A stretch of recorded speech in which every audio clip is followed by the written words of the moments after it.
What's up guys, my name is Ryan and I've spent most of my life living in the United States and I want to show you my favorite places. So here's my USA top 25. The US is an incredible country, from the beautiful Hawaiian Islands to the wild rock formations of the Southwest. Each part of the US has something unique to offer that deserves a visit. Let's start this video off at beautiful Lake Tahoe. I have to say that it's my favorite lake in the USA. Located right on the Nevada and California border, Lake Tahoe is the second deepest lake in America with a depth of over 1,600 feet. I mean, it's just absolutely massive. What I love about this lake is how clear the water is. I mean, it's just such a stunning blue color. It's also famous for having smooth granite rocks that peek out of the water. Now, a great place to go is Sand Harbor Beach. It's full of clear water and tons of Lake Tahoe rocks. It's an ideal place to swim and paddleboard. Me and my wife were there back in May. Now, while the water was freaking cold, it was still fun to go there and enjoy the scenery. If you do go, I'd recommend visiting in July or August so the water can warm up a little. After, we're going to head over to Yosemite National Park. Now, located about a 4-hour drive from Lake Tahoe, Yosemite is one of the most stunning national parks. It's famous for its massive granite cliffs, clear streams, and powerful waterfalls. One of the coolest features of the park is Half Dome. It's this gigantic piece of granite that rises over 5,000 feet from the valley below. One side is a sheer cliff, while the other half has the appearance of a rounded dome. One of the most famous waterfalls in the park is Yosemite Falls. It's one of the world's tallest, with its upper falls being 1,430 feet high. One of the more peculiar waterfalls in the park is Horsetail Falls. During mid-February, the setting sun hits the water just right, creating the illusion of a firefall. Yosemite is home to some of the most beautiful spots in the US, and I hope you all can visit. From Yosemite, we're going to head to the coast to visit Big Sur. Now, located on the Pacific 101 highway, Big Sur is one of America's most scenic drives, known for its winding turns, seaside cliffs, and views of the misty coastline. One of the coolest places in Big Sur is the Bixby Creek Bridge. It's one of California's most photographed bridges, and you'll understand why when you get there. Big Sur is also home to Midway Falls, which is an 80-foot waterfall that falls onto the beach below. If you keep driving south on the 101, it'll take you to this elephant seal vista point. It's this beach filled with thousands of elephant seals. They're some of the largest and weirdest animals I've ever seen. Depending on what time of year you go there, they may be sleeping on the beach or fighting to the death. Pretty crazy animals. Now, while we're still in California,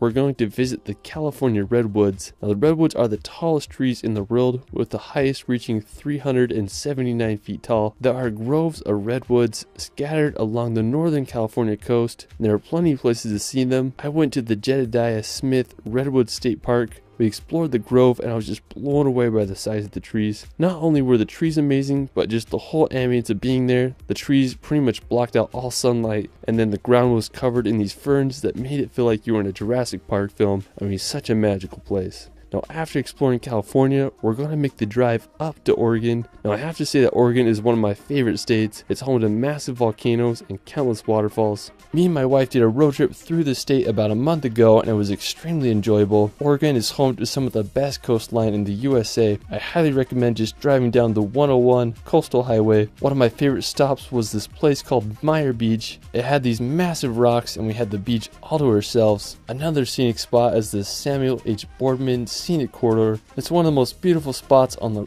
Oregon coast, in my opinion. If you keep driving up the 101, you'll reach Cannon Beach. When you think of Oregon, you might think of Cannon Beach. I remember first seeing this place on Steven Spielberg's movie The Goonies, and I've wanted to go ever since. It's famous for its haystack rock. It's this massive 235-foot sea stack that shoots out of the ocean. In 2013, it was listed as one of the world's 100 most beautiful places by National Geographic, and I totally understand why. It's a wonderful beach to relax or jump in the water if you can handle the cold. After Oregon, we're going to head up to neighboring Seattle. Located in the state of Washington, Seattle has to be one of my favorite cities. I just love how it's built right on the Puget Sound, contrasted with a skyline full of skyscrapers and a backdrop of the massive Mount Rainier. Now, one place you gotta visit if you're in Seattle is Pike's Place. It's a public market that has been open for more than 100 years. It's full of fresh produce stands, unique shops, and the world's first Starbucks. I just love all the colors, smells, and just all around vibe.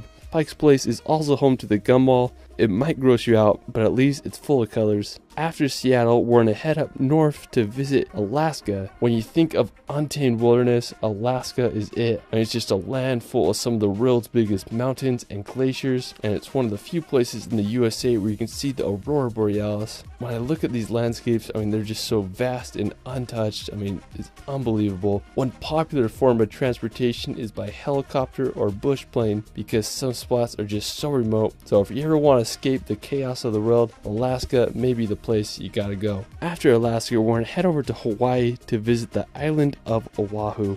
All the Hawaiian Islands, I have to say Oahu is my favorite. I lived there for over 8 months on the North Shore, and it was some of the greatest times of my life. If you love hiking, surfing, or adventures, Oahu is the place for you. One of the most popular places on Oahu is Waikiki. It's a perfect combination of city and ocean. The beach is lined with high-rise hotels and shops. It is a perfect place to surf and catch some waves. Another one of the most famous places on Oahu is the North Shore. The North Shore is 17 miles of coastline that is home to some of the greatest surfing in the world. One of the most well-known beaches on the North Shore is the Bonsai Pipeline. The waves are created by a super sharp and dangerous reef that causes the waves to break just right. During the winter months, some of the most popular surfing competitions are held here, and the waves can reach over 20 feet high. When there aren't crazy waves, I love swimming on the North Shore. The water is so clear and the waves are just such a fun time to swim in. While we're still in Hawaii, we're going to head over to the island of Kauai. Of all the Hawaiian islands, Kauai is the oldest, making it the most beautiful and diverse. It's nicknamed the Garden Island, and when you go there, you'll understand why. One of my favorite places is the Na Pali coast. There are very few places in the world, if any, that match the beauty of this coastline. The Na Pali coast is filled with sea cliffs that rise 3,000 feet from the ocean, contrasted with deep, narrow valleys that empty to the sea below. There's several ways to experience the Na Pali coast. One of the best ways is by helicopter. Prices range from anywhere between $200 to $300 for a 50-minute tour. You'll be able to get some of the best views of Na Pali coastal cliffs and valleys. Another great way is through a boat tour. These range from 3 to 6 hours and cost upwards to $150 per person. If you're on a budget like me, there's plenty of hikes and lookout spots you can go to. One of my favorites is the Kalalua Lookout. Another amazing place to visit in Kauai is Waimea Canyon. Nicknamed the Grand Canyon of the Pacific, it's over 10 miles long and 3,000 feet deep. I just love the contrast between the red rock against the tropical vegetation. After exploring the Hawaiian Islands, we're going to head back to the continental US to visit the iconic New York City. With its massive skyscrapers, diverse cultures, and hustle and bustle atmosphere, it's a place that needs to be experienced. I was fortunate enough to live in New York for a few months, and the city lifestyle quickly grew on me. One of my favorite places in the city is the Brooklyn Bridge. The Brooklyn Bridge is one of the most photogenic places in all of New York. It's this massive bridge that connects the boroughs of Brooklyn to Manhattan. The bridge was finished in 1883 and it's become one of New York's most popular attractions. I used to love walking across the bridge and enjoying the view of Manhattan and the water below. The bridge is a great place to experience during the day, and it gets even more stunning at night because you'll be able to see the city lights. One of the most famous places in New York City is Times Square. It's one of the world's most popular tourist attractions, bringing in over 50 million people each year. It's full of thousands of lights and advertisements. I mean, there's just so much energy there. You can walk around there for hours. There are entertainers on the street and tons of other random attractions. Now, if you want a nature break from the city, you can explore Central Park.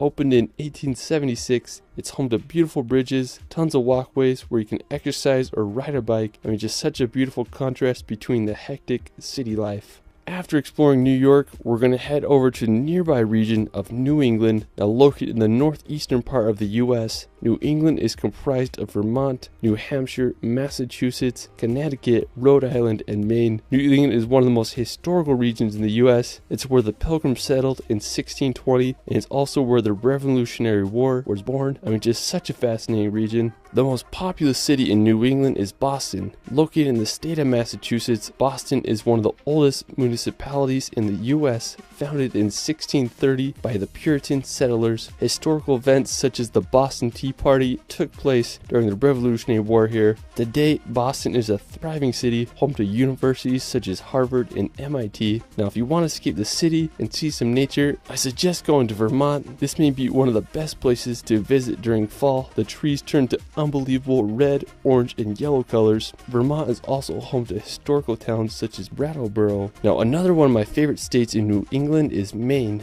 Maine is the northeasternmost point in the US as it borders Canada. It's famous for its scenic coastline filled with lighthouses and lobster shacks. One of my favorite cities in Maine is Portland. It's a charming city on Maine's coast. It was first settled in 1623 by European settlers. Today it's known for its old port district and harbor. One of the coolest places is the Portland Head Light. It's a historic lighthouse that was built all the way back in 1791, making it the oldest lighthouse in Maine. Another beautiful place in the state is the Acadia National Park. Acadia is mostly located on the Mount Desert Island. The national park is full of granite peaks, rocky coasts, and tons of beautiful trees. I have to say it's one of the most impressive national parks on the East Coast. After Maine, we're going to head to the opposite side of the country to visit the Florida Keys. So the Florida Keys are a Coral Cay archipelago located right off of southern Florida. It's basically the American version of the Bahamas. What's really impressive is that all the islands are connected by a road, making it one of the coolest drives in the US. I was out in Florida in December and I really wanted to drive all the way to the end of the Keys. When you drive on the bridges, you'll be able to see the blue Caribbean Sea.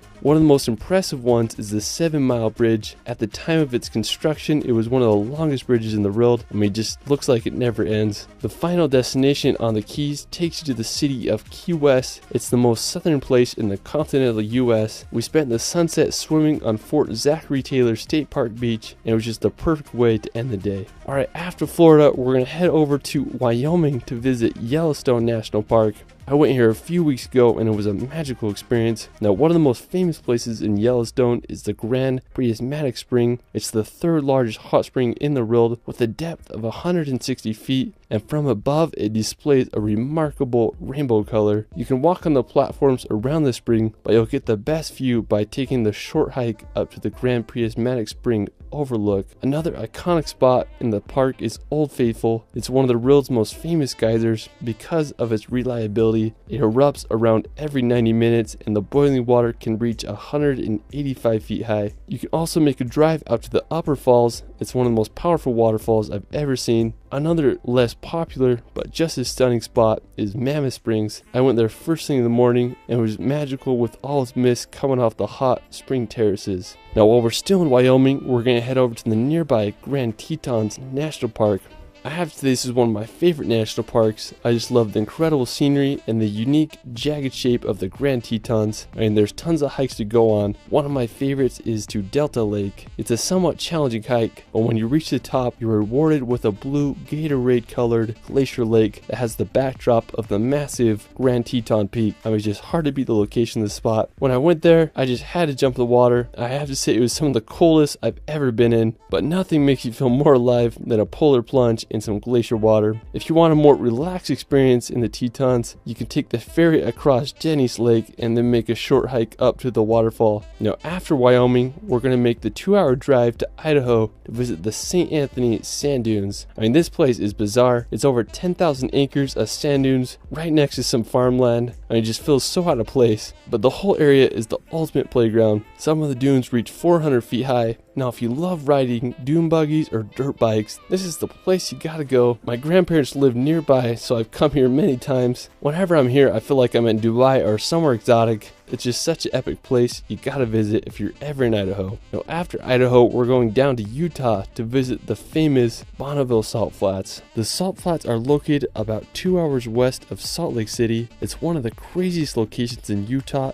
and the world. It's basically 30,000 acres of mud covered in a layer of salt. There's no vegetation, so all you see is white and the surrounding mountains. The Salt Flats have been featured in many music videos and movies such as Pirates of the Caribbean. I love coming out here and just messing around on the salt, whether it's setting up a tramp on the salt flats or jumping over my car. Since the salt is completely flat, the world's fastest land record has been set here. If you do go, be cautious about driving on the salt because you can sink your car if the salt isn't dry. Now, when it rains, the salt flats become the world's largest mirror, and it's just truly a surreal place that you have to visit if you're ever in Utah. After Utah, we're going to New Mexico to visit Shiprock. Now, this may be one of the most random and unique rock structures I've ever seen. Special thanks to my friend David and Rule. for helping me out with the footage here. He has some amazing shots of shiprock. What I think is so unique about it is the volcanic spines that lead up to the rock. From a Google Earth point of view, you can see 3 volcanic spines that all come together at the rock. I mean, I've never seen anything like it before. The rock is sacred to the Navajos. They named it the Rock with Wings. I mean, what a bizarre place. While we're still in the southwest, we're going to visit Lake Powell. Now, Lake Powell is one of the coolest man-made lakes in the world. It's a reservoir that is located in Utah and Arizona. It's been called America's Lost National Park because you feel like you're in the Grand Canyon, except it's filled up with water. Now, Lake Powell was created back in 1960. A lot of my family and friends will rent a houseboat and go boating down here for weeks during the summertime. I mean, I just can't think of a better place to go wakeboarding, and it's a mecca for cliff jumping and water sports. I mean, Lake Powell is such an incredible place, and I hope you all can visit one day. Now, a super cool spot right outside Lake Powell is Horseshoe Bend. It's this picturesque section of the Colorado River surrounded by massive cliff walls. Another really fascinating nearby attraction is Antelope Canyon. It's located just 20 minutes from Horseshoe Bend. Now, Antelope Canyon is one of the most impressive slot canyons in the world. From the outside, the area just looks like a normal desert landscape. As you descend in the slot canyon, you'll witness some of the most beautiful sculpted sandstone. The canyon was formed by flash floods and thousands of years of erosion. Now, for our last destination, we're going back to Utah to visit Zion National Park. Now, Zion is just out of this world. Pictures and videos don't do it justice. It's home to steep red rock cliffs that are thousands of feet high. One of my favorite and most famous places in Zion is the hike to Angel's Landing. It's about a 5-mile round-trip hike that's famous for its sketchy chain trail. We crossed the bridge over the Virgin River and headed up the trail. We hiked up some steep switchbacks until we reached the top. Angel's Landing is famous for its 1,000-foot drop-offs and chains that lead the way. I did the hike in the winter, so it was icy at times. I bought my 360 camera so I could get every possible angle of the trail. I was able to reach the top and the view just blew my mind.